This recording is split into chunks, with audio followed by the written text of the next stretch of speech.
Click the bell icon to get latest videos from Ekeeda. Hello friends, till now we have studied the rectifiers, that is AC to DC converter, how to convert AC signal into fixed or variable DC signal that we have studied. Then DC to DC converter, AC to AC converter, choppers we have studied. But from here onwards we are going to see how inverters work. Inverter is simply, it is invert the operation of a rectifier. So basically when you use a rectifier is nothing but AC to DC. So it is given name as an inverter because it convert DC to AC. So from here onwards we are going to see how inverter work and what type of inverters we use.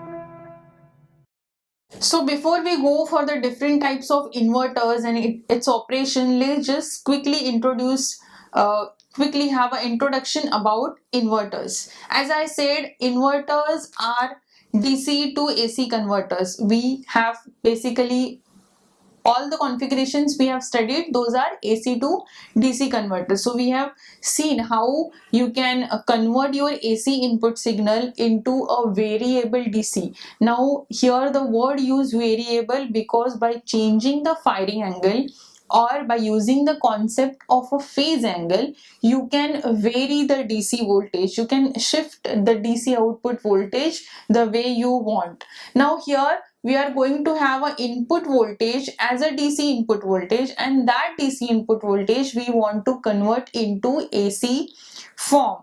Now to convert that DC into AC, what are the requirements? Which are the devices which we can use to convert that particular signal into the another form? So basically we need to use a thyristor device. We have studied the different thyristor devices, so we can use those. But we have other options also.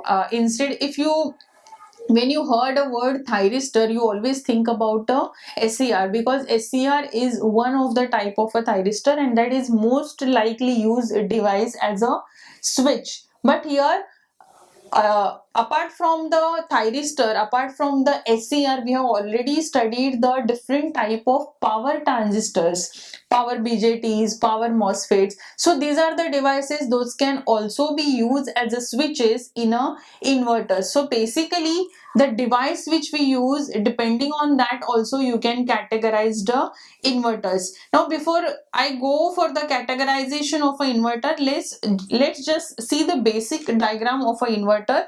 If you see here, it is a DC source which is connected to the inverter, and this inverter will invert my DC source into single phase AC output voltage.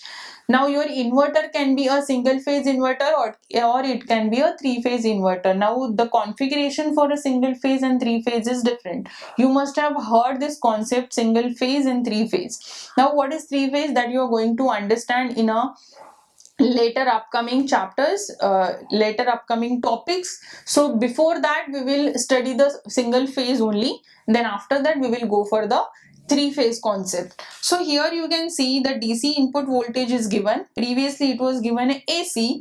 Now this DC, from this DC I want the signal which will be like this.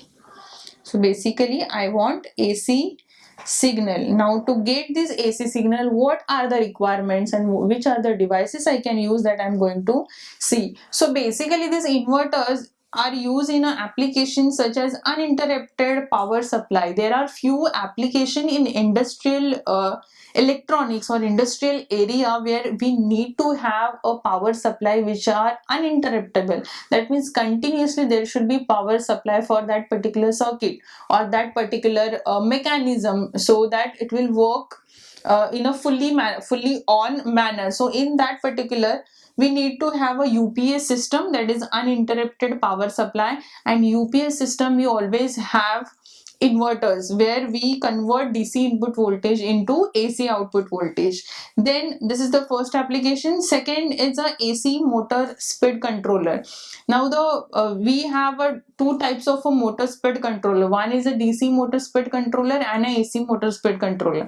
So in a AC type, where AC type of input supply is given to the motor control, or the motor, there we can use the inverter device. Now, before what we have studied, we have converted AC to DC, and in that particular configuration, that is nothing but that is called as a rectifier. In rectifier we convert AC to DC. Now when we have AC input, we know that we don't need to have a commutation circuit. Now rectifiers which we have studied, rectifiers are designed with the help of SCR or SCR and diodes, correct? Now if you are using a SCR turning on methods are different. You always use a gate triggering method to turn it on. But when it comes to turn it off, you need to have some mechanism if you are using a DC source. Listen carefully. If you are having a AC as an input source, AC input source may after positive half cycle, it is automatically going at a 0 point.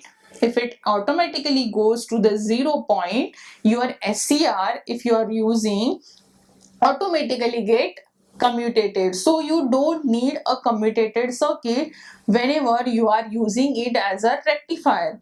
But when it comes to the inverter, you are changing from DC to AC. That means your input supply is DC. If your input supply is DC, you need to have some external commutation circuit.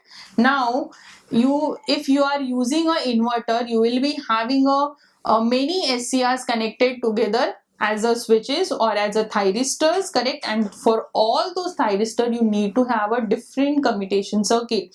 Now commutation circuit now is a part of this particular inverter. So if you are using this as an external part of the circuit, then it makes your circuit bulky and costly. Also the size of the circuit will also increase. That means size of the inverter will be used if you compare with the rectifier. Now what can be done with the cost and the size?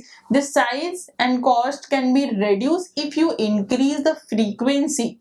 If you are working with a high frequency, you can decrease the size, and you can deal with the size and cost issue because of the commutation circuit. But if you are working with a higher frequency, if you want to increase the high frequency, you need to have a specially designed thyristor which can use with a high frequency. So higher frequency thyristor can be used. So basically this higher, the thyristor which work on a higher frequency, those are very costly. So even if you are dealing with the size, your cost will increase. So you need to make a trade-off between cost and size of the inverter. So basically what you have to remember, first of all, your inverter is nothing but it will convert your DC input source into AC source.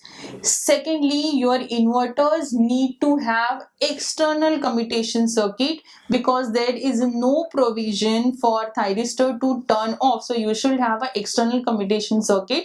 Third is that the cost and the size of inverters are more as compared to rectifiers. So these are the basic difference between inverters.